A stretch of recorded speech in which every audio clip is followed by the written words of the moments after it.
The first snow of the season was falling thinly outside the window of the small room on the second floor, not thick enough to whiten the garage roof, only enough to turn the edges of the world a cold gray and make the Minneapolis afternoon look blurred, like a photograph left too long in a drawer. Maren Holloway stood in the middle of the room that, 3 weeks earlier, she had still called by a very quiet name in her mind, the child's room, even though no child had ever slept there, no small feet had ever run across the wooden floor, no cup of water had ever been set beside the bed, no nightmare had ever made the moon-shaped nightlight on the shelf glow awake. The blue-gray wall she had chosen after 4 days of hesitation still carried the faint scent of paint, that clean, dry, new smell that should have made someone think of a beginning. But that evening, it only made Maren think of a room prepared too soon for a promise that did not have enough life in it. The newly bought twin bed had been half taken apart, the wooden frame leaning on the floor, a few screws rolled close to the baseboard, the headboard propped against the wardrobe like someone too tired to keep standing. The star-patterned sheets were still sealed in their plastic bag, wrinkled at one corner, because Maren had picked them up and put them down too many times that afternoon. On the low shelf were a few books about different kinds of families, an unopened box of crayons, and an empty picture frame, lying flat because she had not wanted to stand it up before someone truly entered this room. On the floor, beside the white envelope from the adoption agency, lay the printed schedule for the first visit with Ivy Calder, a 7-year-old girl in the foster care system, printed in very ordinary black ink, and yet to Maren it felt as heavy as a document that could change the entire shape of a life. Dorian Holloway stood in the doorway, already wearing his coat, a scarf hanging loosely over one shoulder, a small suitcase beside his foot. He did not step fully into the room. He stood on the threshold between the hallway and the blue-gray room, as if one more step would count as going too far into his own promise. His face was paler than usual, but not pale with remorse. It was the color of a man who had rehearsed what he was about to say many times in his head, and now only wanted to get through the moment without being stopped. Maren looked at him, at the suitcase, at his hand still resting on the handle, then at the moon-shaped nightlight on the shelf. It had never been turned on for Ivy. It had never been turned on for any child. But Dorian did not look at it. He only said, in that low, clean voice he used whenever he wanted to turn retreat into responsibility, "I can't do this anymore. Not with this child. Not like this." Maren did not answer right away. She heard the heating system running beneath the floor, heard the snow touch the glass almost without sound, heard her own breathing grow shallow, as if her body had recognized the wound before her mind could name it. "Not with this child," she repeated, very softly. The sentence lay between them, on the floor, beside the screws that had not been fastened into the bed, beside the envelope with Ivy's name on it, beside the unopened bag of sheets. "You're talking about a child like she's some kind of material that doesn't fit the design." Dorian closed his eyes for a second. He hated when she said things like that, not because they were too dramatic, as he often claimed, but because they came too close to the truth. "Maren, please don't make this crueler than it has to be." He spoke in a tired voice, almost tender, but that tenderness made her colder. "I don't want to hurt anyone. That's exactly why I have to stop before it's too late." She looked at the bed. One side of the frame had been assembled, the other still open like a wound. Too late for whom? Dorian did not answer immediately. He looked down at the suitcase. "For Ivy, for you, for me, for everyone." The way he placed all three of them in the same sentence made Maren want to laugh, but her throat was so dry the sound could not come out. Dorian was always good at using lists that seemed fair. Ivy, you, me, everyone.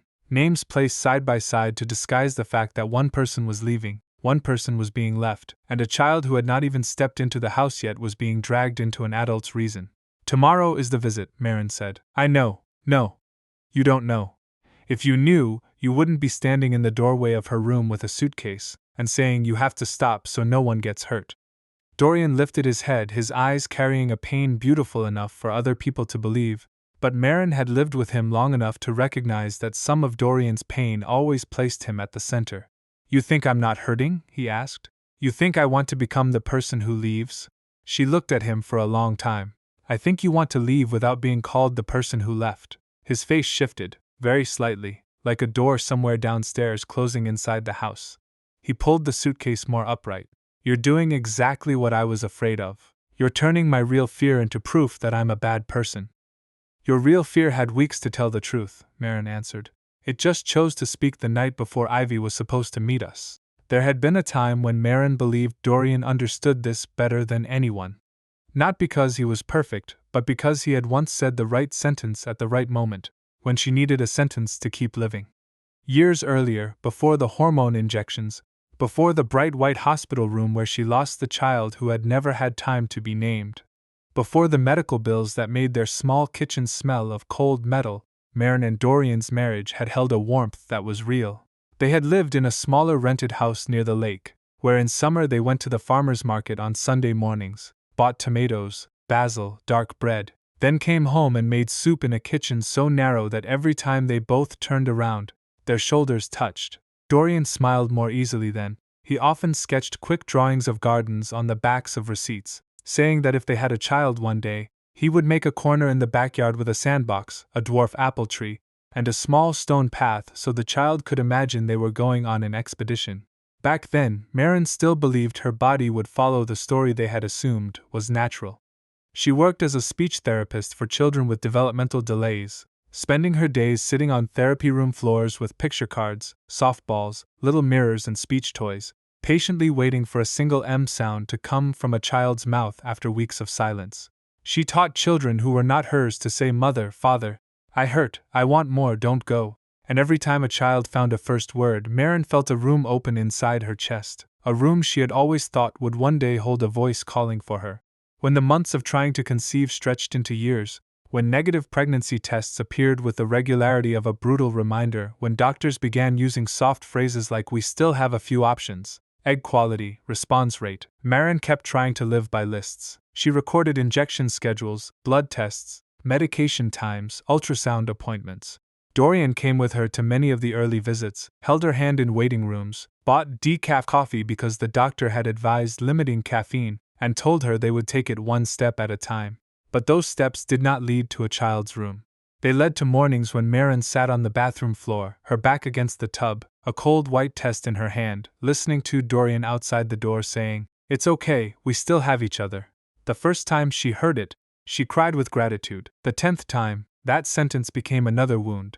Because Dorian could live inside "we still have each other," as if it were a furnished room, Maren could not stop hearing the emptiness of the bed no one had slept in, the dining table that had never needed a child's chair, the stories she brought home from work about a child finally saying, "Mom," only to come home and know that word did not belong to her. The miscarriage changed the light inside their house. The pregnancy had only been 8.5 weeks along, too early for many people to call it a baby in a complete way, but too late for Maren to call it only tissue. She remembered the cold ultrasound room, remembered the silence on the screen, remembered the way the doctor lowered her voice before speaking, remembered Dorian standing beside her with his hand on her shoulder, as though even his hand did not know where to hold on. Afterward, Maren came home and did not enter the empty room for 3 months. She went to work, spoke to children in a gentle voice, taught a little boy how to form the B sound, praised a little girl when she managed to say "I'm scared." Then locked herself in the restroom at the therapy center, bent over the sink, and wondered how someone could help children find words while not knowing what to say to her own grief. It was Dorian who took her to the foster to adopt information session at a community center on a March evening that smelled of weak coffee and fresh printer paper. He had found the link, reserved the seats, told her they did not have to decide anything right away, only listen. During that session, the social worker spoke about children who needed stable homes, about the fact that foster care adoption was not a cure for infertility grief, about trauma, about how children might not know how to love back immediately, might test whether adults would leave. Maren sat still, both hands in her lap, hearing each sentence as if someone were warning her about a very difficult road that still had a sign pointing toward home. Dorian held her hand under the table. On the drive back, when the red light washed the windshield in a warm glow, he said the sentence she would never forget. Parenthood doesn't begin with blood. Parenthood begins with not leaving. Maren turned and looked at him. He was watching the road, his eyes slightly wet, and she believed him. Not because she wanted to believe blindly. Because that sentence did not sound like something he had said to comfort her. It sounded like a vow. It opened a door in her that she had tried to lock because she was afraid that if she opened it, she would lose something again. The early months of the adoption journey brought Maren back to life in a way that was both beautiful and frightening. They filled out long forms, answered questions about childhood, marriage, finances, how they handled conflict, their views on discipline, race, trauma, and contact with a child's birth family. They attended training classes on Wednesday evenings in a community room with plastic chairs, a whiteboard, dry cookies, and coffee in a thermos. Maren took careful notes. She wrote down every term: trauma response, attachment, grief behavior, food insecurity, testing permanence. She did not romanticize it. Her work had taught her that children did not come to adults as blank pages. Children came with memories stored in the body, with reactions impatient adults called bad behavior, with silence that might be fear, with anger that might be the question, "Will you stay?" in a language that had not yet learned how to speak more gently. Dorian also took notes at first. He wore a gray sweater, sat beside her, nodded when the instructor spoke about not making promises they could not keep. But the first signs were not loud. They were only a question in the car after the third class, after the instructor said that a child who had been abandoned might push adults away, reject closeness, break things, say cruel words to test whether the adults were still there. Dorian drove in silence for a while, then asked, "So we have to keep proving ourselves forever?" Maren looked at him. "Not forever, but long enough for a child to trust that she doesn't disappear when she does something wrong." "But what if she never trusts us? Then we still have to be the adults." He did not answer. In another session, when the instructor described failed placements, children who had started preparing to call a house home only to be returned because the family was no longer a good fit, Maren teared up. Not much, just one drop falling onto her notebook. Dorian was looking at his phone under the table. She saw the blue light reflected on his face. After class, he said he had been answering an urgent client email. She nodded. She had become too used to nodding at reasonable explanations. The blue-gray room was prepared with a kind of hope Maren tried to make humble. She did not buy things that were too childish. She did not paint the walls pink or bright blue, did not hang wooden letters spelling "Dream Big," did not line up stuffed animals like a gift shop display. She knew the child who came might be 7, 8, might hate stuffed animals, might not want anyone pretending closeness too quickly. She chose blue-gray because it was gentle, because it did not impose. She bought a low bookshelf so the child could reach things on her own. She placed a few stories there about families that were not all the same. One-mother families, adoptive families, grandparent families, families with hard days. She bought storage boxes with blank labels so when the child arrived, they could choose to write their name or not. The moon-shaped nightlight was the only thing she bought because she herself loved it. She had worked with many children afraid of the dark, and the soft moonlight made her think of a promise that was not too large.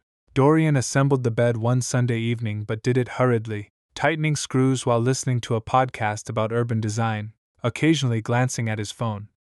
"Hope she doesn't hate everything we bought," he joked, even though at that point they did not know which child would come. Maren stood in the doorway, holding the curtains she had just washed, and smiled. "If she hates it, we'll change it." Dorian fastened one wooden piece incorrectly, then sighed. "I don't know why companies can't make clearer instructions." It was such an ordinary sentence that it should not have been worth remembering. But later, Maren would remember very clearly the image of him bent over the bed, irritated because something did not fit immediately, in a room meant for a child who might need months, years, to fit into a new family. Maybe the signs had always been there. Maren simply had not been cruel enough to her own hope to look straight at them. Simone Keats called them into the office on a snowy rain afternoon. Simone was the social worker assigned to their case, in her 40s, short hair, brown-framed glasses, a calm voice shaped by someone who had seen many adults enter the adoption process with a hot heart and leave with a cold reason. Her office did not try too hard to be cute. There were a few children's drawings, a snake plant, a box of tissues, and a thick shelf of files. Maren sat in the chair, the toes of her shoes wet from melting snow, hands wrapped round a paper cup of hot tea and still cold. Simone placed a folder on the table. "I want both of you to read slowly," she said. "Don't decide from today's emotion. Don't decide from today's fear. Just read and ask." On the front of the folder was the name Ivy Calder, age 7. Maren read every line. Ivy was intelligent, liked drawing, read a little slowly but remembered images very well, had trouble sleeping, had a habit of hiding food in her coat pockets or under her pillow, reacted with anger when she felt abandoned, had a history of several home changes, and had twice been in placements that were expected to move toward adoption but were stopped. She needed patient caregivers, no quick promises, no intense reactions to testing behaviors, and an understanding that attachment might come slowly and unevenly. Maren read not as though she were reading an opportunity, but as if she were reading a map of burned places a child had walked through. Dorian read faster. She saw his finger pause at phrases like history of disruption, attachment concerns, angry outbursts, requires trauma-informed care. Simone looked at them across the table. Ivy spent 3 months with one couple. They withdrew when her behaviors increased after longer visits. That is not unusual. Children often become harder when they begin to hope. Maren heard that and felt something ache inside her chest. Not pity, she hated pity. It was a quiet, protective ache, the same feeling she had when sitting with a child who refused to speak and knowing that silence was not defiance, but the place where the child was still surviving. Dorian looked at the floor.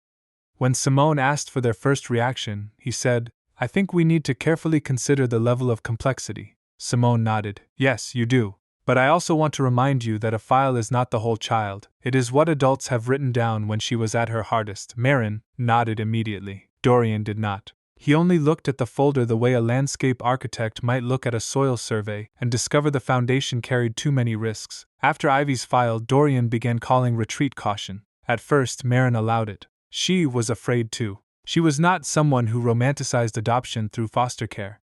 She knew loving a traumatized child was not a beautiful story with warm background music and a scene of embraces under golden light. She knew there could be sleepless nights, words that hurt, moments of being pushed away, meetings with school staff, questions about birth family, holidays that did not look like greeting cards. When Dorian asked what if Ivy never attached, she said it might take a long time. When he asked what if the girl hated them, she said that sometimes a child's hatred was just fear needing too much. When he asked what if they did something wrong, she said they would ask for help, learn, repair. But over time, Dorian's questions stopped sounding like understanding. They sounded like a tunnel being dug out. "What if our marriage is already too tired after all the infertility?" he asked one night as they sat in the living room, Ivy's folder on the table. "What if we're trying to use a child to fill a hole?" Maren placed her hand on the folder. "I've asked myself that many times, and I think the answer is, we're not allowed to use Ivy to heal us. But that doesn't mean we can't truly love her." Dorian looked at her, his eyes soft but with a thin blade underneath. "But what if you want to be a mother so badly that you can't see the risk anymore?" That sentence found the deepest wound. After years of infertility, Maren was afraid of her own longing for motherhood. She was afraid people would look at her and think she was clinging to some child, the way someone clings to a life raft after a shipwreck. Dorian knew that fear. He had once held her after the miscarriage, when she whispered that maybe she was becoming obsessive. Now he placed that exact fear on the table as an argument. She could not answer immediately, and her silence became the space he stepped into, looking like the calmest person in the room. Maren Holloway, Dorian's mother, planted that story in a very soft voice. She invited them to Sunday dinner in her warm brick house that smelled of roast meat, mashed potatoes, and vanilla candles. Along the staircase hung photographs of Dorian from childhood to adulthood. Dorian at camp, Dorian receiving his college degree, Dorian standing beside his first award-winning design, Dorian and Maren on their wedding day, Dorian smiling with his hand around her waist like a man who had chosen his life. Vera did not hate Maren. That made everything harder. She had held Maren after the miscarriage, sent soup, cried real tears. But her love for Dorian had its own immune system, one that immediately attacked any truth that made her son look less good. When Maren went into the kitchen to help clear plates, Vera stood beside the sink, drying a glass that was already clean. "I know you want a child," she said, her voice so gentle an outsider might have mistaken it for compassion. "And I know you've been through so much pain. But Dorian has been through a lot too.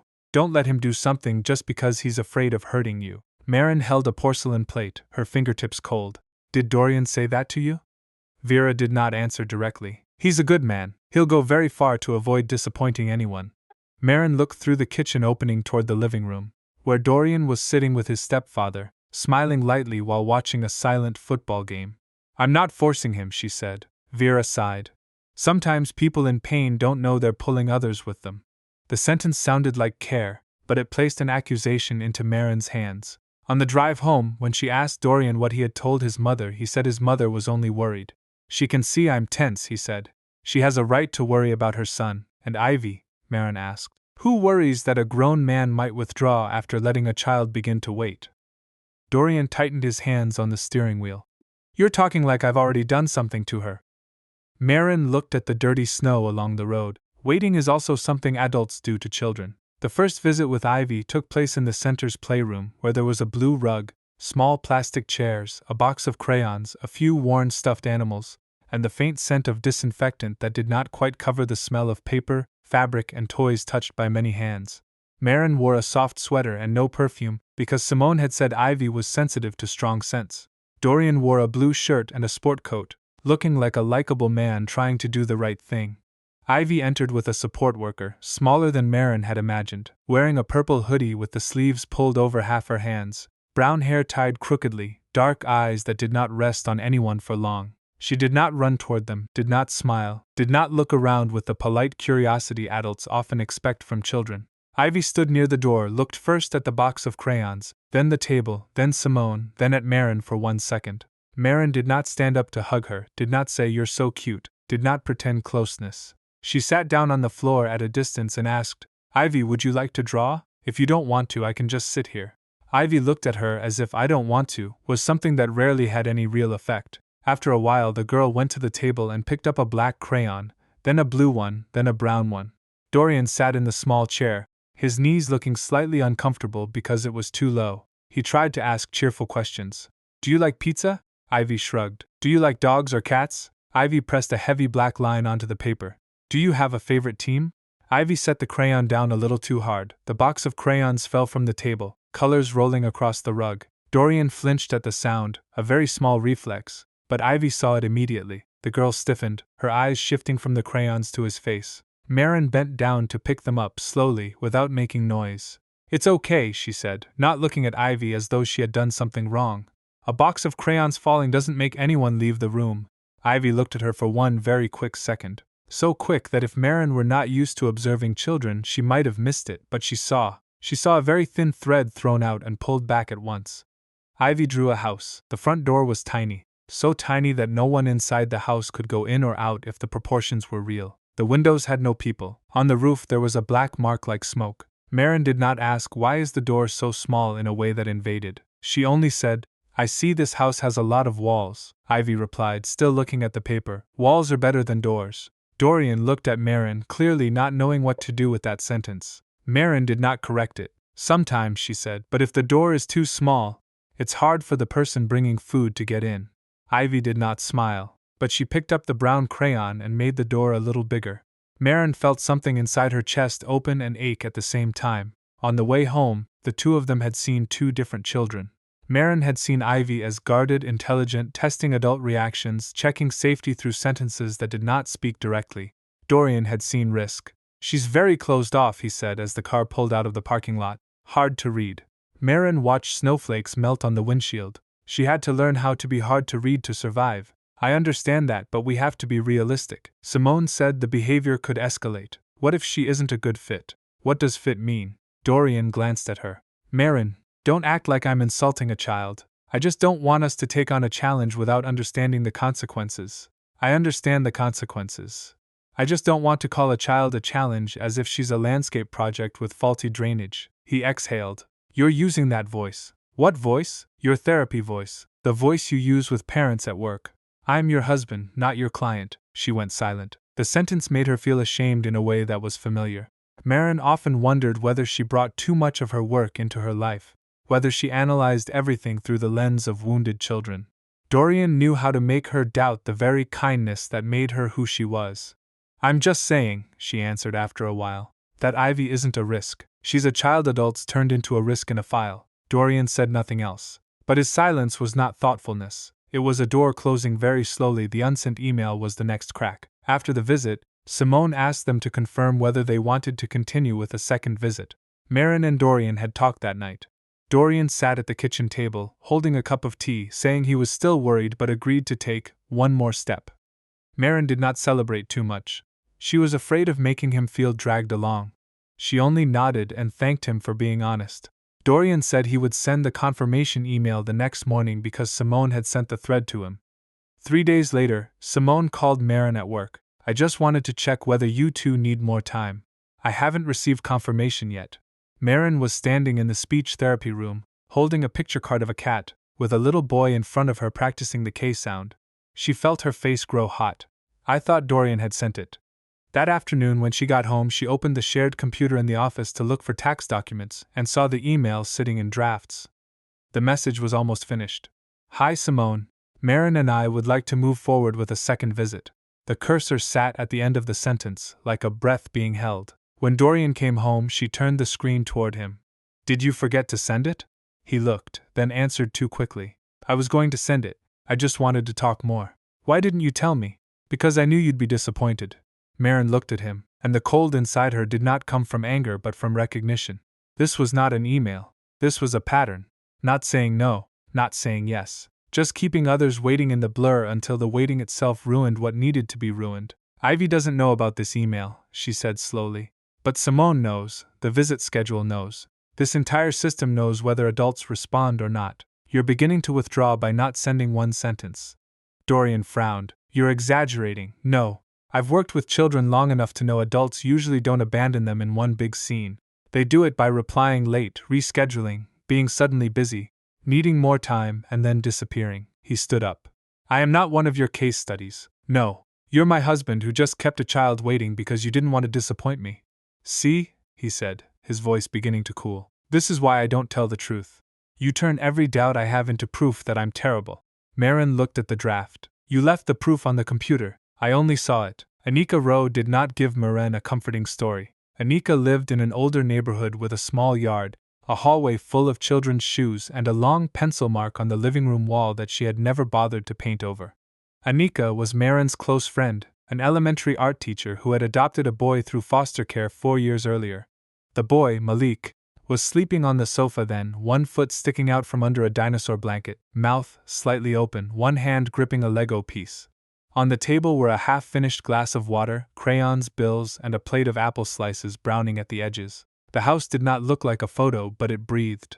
Maren told her about Dorian being afraid of doing things wrong, afraid Ivy would not attach, afraid they were using adoption to heal infertility. Anika listened to everything without interrupting, then said, Everyone is afraid. Maren looked at her. I know. No, you haven't heard the rest. Everyone is afraid, but some people use fear to learn how to stay. Some use it to ask permission to leave and still be called kind. Maren immediately wanted to defend Dorian. He isn't a bad person. Anika nodded. I'm not saying he is. I'm saying a child doesn't live on whether adults are bad people. A child lives on whether adults are there when she is difficult, when she spills water, when she screams, when she says she hates them, when she hides food, when she doesn't know how to receive love without trying to break it first. Maren looked at Malik sleeping. Did you ever want to run? Anika laughed, but her eyes were tired. There were nights I sat outside the bathroom thinking I had ruined both our lives. There were months when Malik pushed me away, said I wasn't his real mother, hid food in the vents, wet the bed and said it wasn't him. I called the counselor, cried to the caseworker, missed work, apologized to people I once thought were weak when they talked about hard placements. But the next morning, I still made breakfast.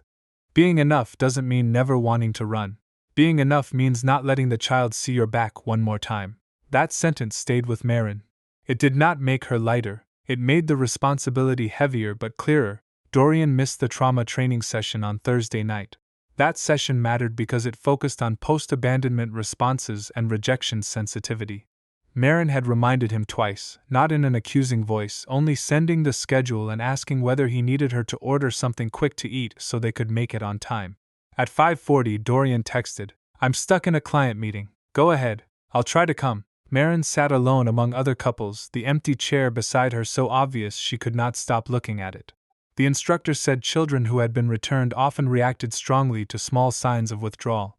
A late appointment, a broken promise, a tired glance, an adult disappearing from the room. For these children, the instructor said, an adult's absence is never only today's absence, it wakes every absence that came before. Maren looked at the empty chair and felt tears sting behind her eyes. Dorian was absent in the very room teaching them about absence. After the session, she went out to the car, opened her phone, and saw a story posted by Jonah Reed, Dorian's best friend. The photo showed 2 beers, a TV playing the game, and at the corner of the table, Dorian's hand with the familiar wedding ring. Caption: Much needed break with D. Maren sat in the car for a long time without starting the engine, her breath fogging the glass. She did not cry. She had cried too much in the years when her body betrayed her hope. This time, the feeling did not feel like grief. It felt like a piece of evidence placed in front of someone who had tried not to look. When she confronted him, Dorian did not apologize in a way that could open a door. He said he needed space to think. I know saying it was a client was wrong, he said, his voice carrying just enough admission to sound reasonable. But I couldn't sit through another class with my head full of questions. I needed to breathe. You can say you need to breathe. You don't need to lie to me. If I told the truth, what would you hear? You'd hear that I'm abandoning Ivy, abandoning you, that I'm a terrible person. There's no room for me to be afraid in your version of the story. Maren stood beside the dining table, one hand on the back of a chair. You have plenty of room to be afraid. You just don't have the right to use fear as a reason to keep other people waiting in the dark. I'm thinking of the child, he said, and this time his voice hardened as if he had found the shield. If I'm not sure, the responsible thing is to stop before I hurt her. Maren looked at him. This was the sentence he would use. She saw it immediately. He would say it was for the child. Because Ivy deserved two people who were certain. Because Maren was too emotional. Because he was cautious. Because he knew his limits. All of it sounded so much better than I don't want to. What hurts a child isn't fear, she said. It's letting her believe one more time, and then quietly backing away. Dorian's face went cold. You sound like a therapist, not a wife. That sentence had once made her ashamed. That night it only exhausted her. Maybe because if I speak like a wife you'll say I'm too wounded by infertility. If I speak like a therapist you'll say I'm analyzing. You always find a reason not to hear the actual point.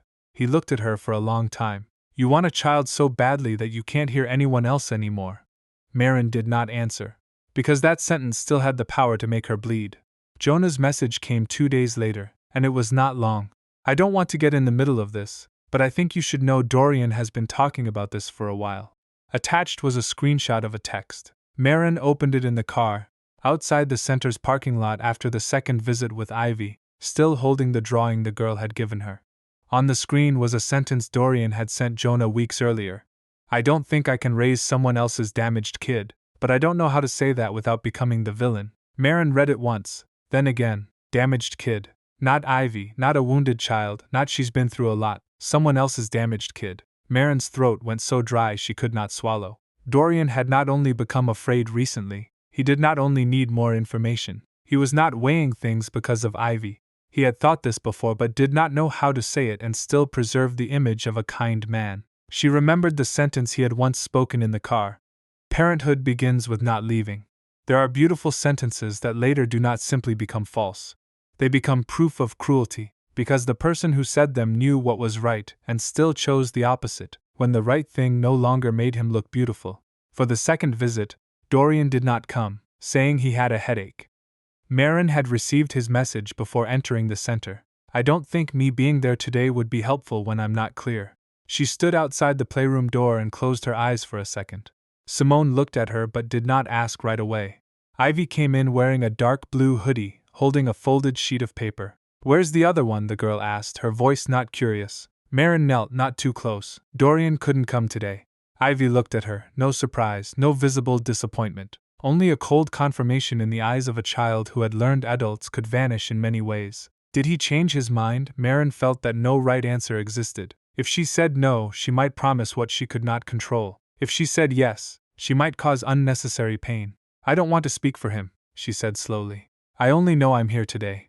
Ivy looked at her for a long time, then opened the paper. This drawing was a bridge with only half of it built. Starting at the edge of the page and stopping in the middle of blank space. There was no other side. Is the bridge broken? Maren asked. Ivy shrugged. Not finished. Who's building it? Don't know. Ivy sat at the table. After a while the girl said, still looking at the paper, if I'm too hard, will you give me back? The question went straight to the place in Maren that hurt most. Not only because Ivy asked it, but because Dorian had already answered it with his actions before the girl ever came home. Maren did not say never in the romantic way adults often used to reassure themselves. She had learned enough to know big promises could frighten children more if they had heard too many of them. I don't want to promise with a pretty sentence, she said. I want to promise by still being here at the next visit. Ivy looked at her, eyes narrowing. Adults say that. I know. Then they say something happened, I know. Then they don't come. Maren breathed in. Then next time I'll come, and if something makes me late, I'll say so first. I won't disappear. Ivy looked down at the bridge. Do you like broken bridges? I like knowing where they're broken, Maren answered. Because then we don't have to pretend they're safe. Ivy did not smile. But she picked up the brown crayon and drew a small line near the middle of the bridge, not enough to connect it to the other side, only enough to show that one day there might be more. Then Dorian truly left. Back to the blue-gray room, the half-taken-apart bed, the snow outside the window, the suitcase beside his foot. Maren had asked him about Jonah's message. He did not deny it. He only said it had been written in panic. "I shouldn't have used that word," he said. "But you know I'm not a bad person." She looked at him. "What hurts me isn't only that word. It's that you were busy figuring out how not to become the villain while Ivy was busy asking whether adults give her back." He turned his face away. "I can't pretend to be the father of a child I don't feel is mine." The sentence finally told the truth, and the truth of it was so brutal it almost felt clean. Maren stood beside the unfinished bed. "Then when were you planning to say that? Before or after she learned the smell of this house?" Dorian closed his eyes. "You're being dramatic." "No, I'm counting time. Children count time differently than adults. A visit is time, an unsent email is time, an empty chair in a training class is time, an adult saying next time and then not coming is time." He pulled the suitcase. "I'll stay at a hotel for a few days. Have you told Simone? I'll write to her." "Don't write as if you're doing this for Ivy." He looked at her, tired, angry, full of self-pity. "You want a child so badly you don't care who gets dragged along." That was the final knife he left behind. The door closed downstairs, not loudly. Dorian was not a man who slammed doors. He always left loud sounds for other people. Maren stood in the middle of the room, looking at the moon-shaped nightlight, and for the first time understood that it was not only her marriage being left behind. A child who had not yet come home was also being left behind in the shape of his consequence. Simone had to pause the case. She set it in the office with the snake plant and the box of tissues just like the first time, but this time Maren sat alone. There was no Dorian in the chair beside her to nod at the right moments, to ask cautious questions, to make them look like a couple carefully considering things. Simone did not blame her. That almost hurt Maren more, because blame might have given her somewhere to put her anger, while professional kindness left only the truth. "Because of the change in family structure, the program has to reassess," Simone said. "Finances, work schedule, support network, the impact of the separation, single-parent capacity, and most importantly, stability for Ivy." Maren nodded. She understood. She did not want Simone to do anything else. Ivy needed to be protected from adults who used love as temporary inspiration, but every item Simone named sounded like another door closing. "Does she know?" Maren asked. Simone paused. "Ivy knows the process has slowed down. We haven't given too much detail." Maren looked at her hands. "She'll think I changed my mind, maybe." There was no softer way. "I know this is very hard to hear, but we can't fight Ivy's fear with promises that come too quickly, only with consistency." Maren nodded, and for the first time she understood that she had not only lost her husband, she had lost the easy right to be seen as a possible mother. Dorian left the house, but the legal consequences stayed behind. Sitting across from her in Simone's office, opening each point of review like cold fingers, Dorian's family rewrote the story faster than she expected. Vera called, her voice trembling but sharp. "Dorian is falling apart," she said. "Maren, you have no idea what he looks like. He feels like he was pushed into something he couldn't do." Maren stood in the kitchen, in front of a pot of water that had not yet boiled. "He was the one who took me to the first information session. He wanted to make you happy. He said parenthood begins with not leaving." Vera was silent for a second. "People in pain say things they want to believe. And what about Ivy? She hears adults say things they want to believe too. Then they leave." Vera sighed. "Don't turn a child you've only just met into a reason to destroy my son." Maren closed her eyes. "Do you know what he called Ivy in a text? Dorian said one very ugly thing when he was panicking. Damaged kid." Vera was silent longer. Then she said, "Don't take one sentence from when he was panicked and use it to define who he is." Maren opened her eyes. "You're taking weeks of my pain and using them to define me as the person who forced him." Vera did not answer. Dorian also sent Simone a polite, long email full of sentences about his concern for Ivy, about his fear that Maren was continuing from unresolved grief, about not wanting to obstruct the process but hoping the agency would be cautious around emotional motives after reproductive loss. Maren read the copy forwarded by Caroline Mercer, the family lawyer she had just contacted, and felt a clean coldness move through her body. He had not only left, he was trying to place her case under suspicion. He wanted to exit the story as the responsible one, leaving her in the role of a woman too wounded to know what she was doing. The night Maren recognized her own wrongness had no music, no beautiful moment of revelation. She sat on the floor of Ivy's room, surrounded by the smell of new wood and dried paint, with the pieces of the bed still not fully assembled around her. She opened old journals from her infertility treatments, and reread the slanted lines she had written in waiting rooms, in the car, in the bathroom. If this time doesn't work, I don't know who I am anymore. I hate my body. Dorian says we still have each other. Why does that sound like it isn't enough? I want a child in this house so badly that I'm afraid I would love any child just so it wouldn't be empty, she cried from shame. Not the kind of shame Dorian wanted her to feel, as if her desire to be a mother was selfish. It was shame because she realized there had been times when she had also imagined adoption would heal the empty room inside her.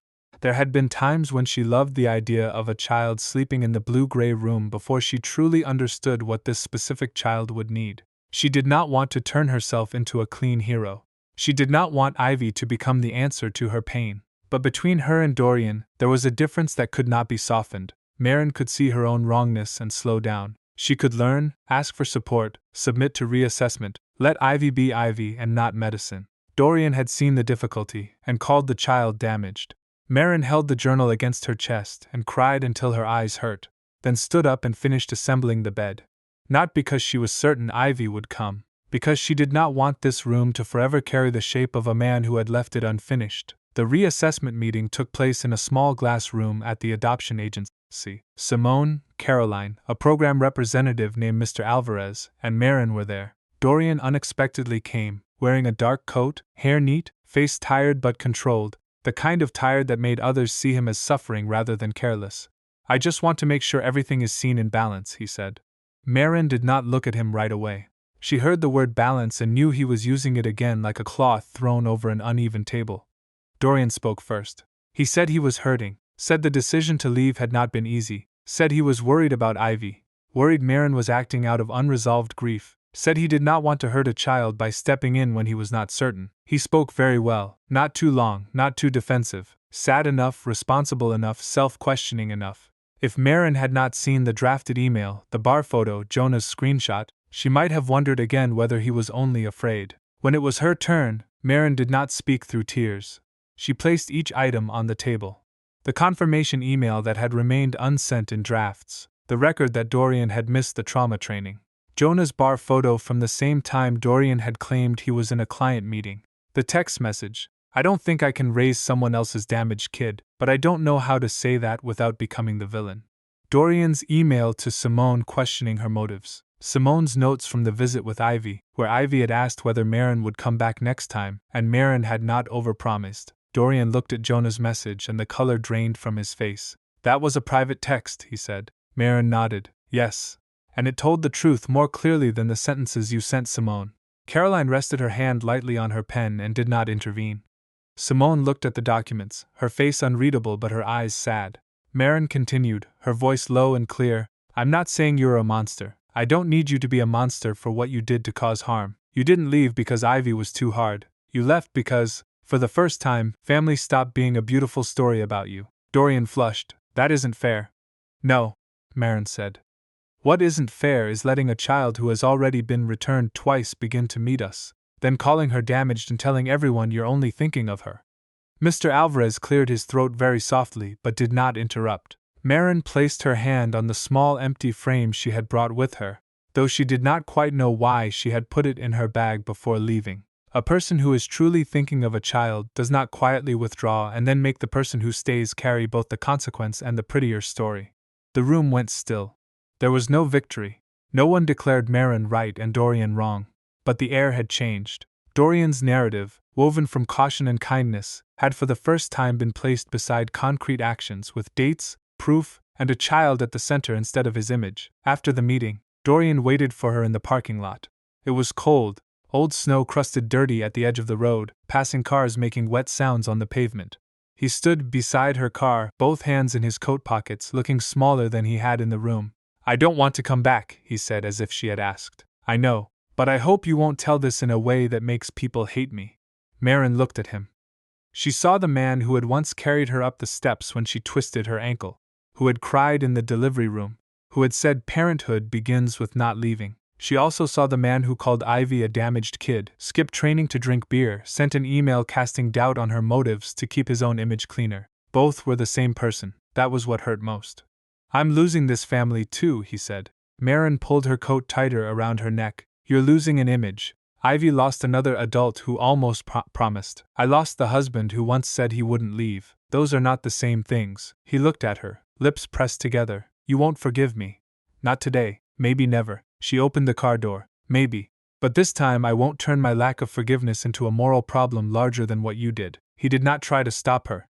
Dorian rarely held anyone back with his hands. He preferred holding them with story. But this time, Maren did not stay to edit the story for him. The months that followed did not feel like victory. Maren redid many things. She worked with Caroline to separate finances, moved into a smaller house that fit a one-person income, sold the large dining table because the new place had no room for it, requested a letter from work confirming her flexible schedule, and asked Anika, June, and 2 colleagues at the center to form an emergency support network.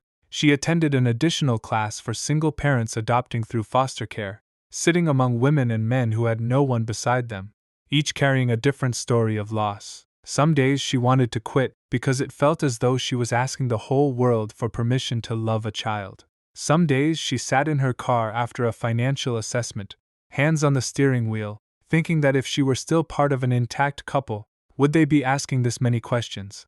Then she scolded herself because the thought was not fair to Ivy. The system had to ask. Adults had disappointed children too many times, but understanding the reason did not make the wound hurt less. Ivy was not moved in right away. There were more visits, more observations, more times when the girl tried to push Maren away. Ivy deliberately spilled juice on a drawing Maren was holding, then looked at her as if waiting for anger. Maren got a towel and said, "When juice spills, we clean it." Ivy said, "You only say that." Maren answered, "Maybe. Then you can watch me clean it."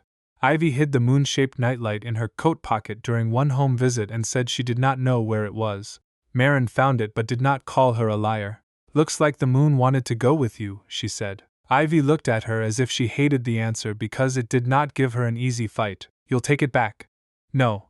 But next time I need to know if you want to borrow something. Not because of the lamp, because I need to know you don't have to hide."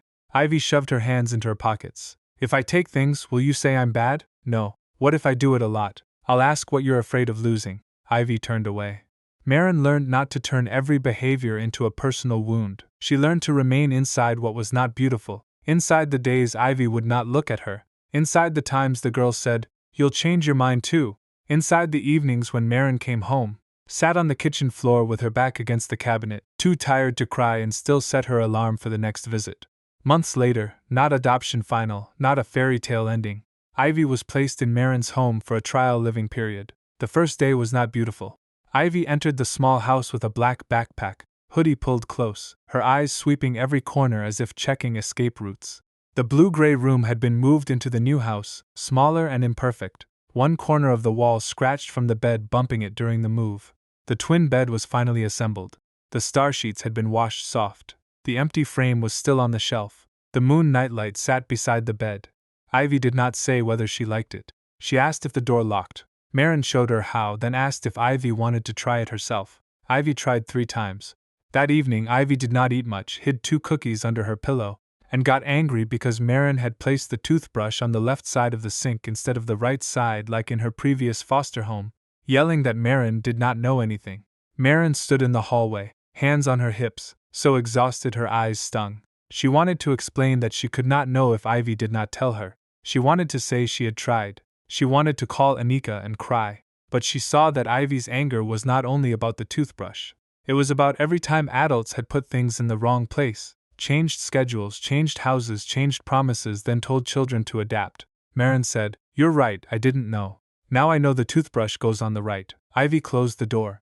Not hard but enough. Maren did not go in and force the girl to talk. She sat outside in the hallway, her back against the wall, knees drawn up, in the thin darkness of the new house. The moon-shaped nightlight glowed inside Ivy's room, its soft light spilling beneath the door in a pale silver line. Near midnight, after Ivy had opened the door twice to check the bathroom, after asking once whether the front door was locked, after a long stretch of silence, the door cracked open. Ivy's eyes appeared in the dark gap.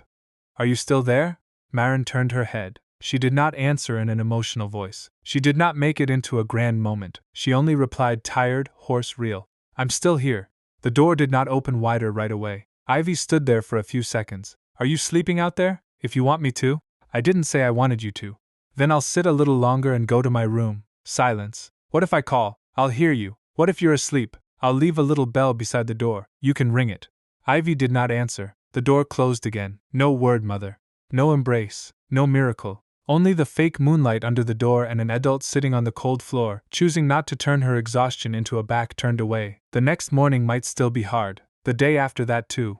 Ivy might scream, hide food, ask questions that hurt Maren, distrust her for months. The case might still involve more evaluations, more signatures, more possible delays. Maren did not have a clean ending. She did not have a husband standing beside her in the first family photograph. She did not have the original dream where two adults held hands and welcomed a child home and love handled the rest.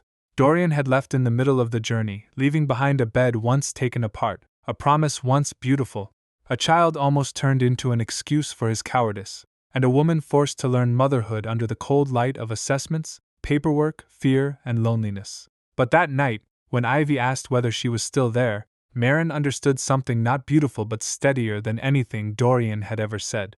Family does not necessarily begin with two whole adults. It does not begin with a picture frame full of faces, does not begin with a perfect room, does not begin with a vow spoken at the right moment. Sometimes family begins in a dark hallway, with a child asking in a voice that trusts no one, and an adult wounded enough, afraid enough, clear-eyed enough not to turn her fear into a closed door in front of that child. Maren looked at the empty frame on the living room shelf in the morning, while Ivy still slept restlessly after a very hard night. She did not rush to put a picture in it. This family did not need to prove itself with a photograph yet. It did not need to be beautiful. It did not even need to be named too soon. It only needed on the first day someone to stay long enough to answer when asked, and Maren, with stinging eyes and aching back from sitting in the hallway, and a heart that had not healed but no longer asked anyone's permission to love, had answered. She was still there.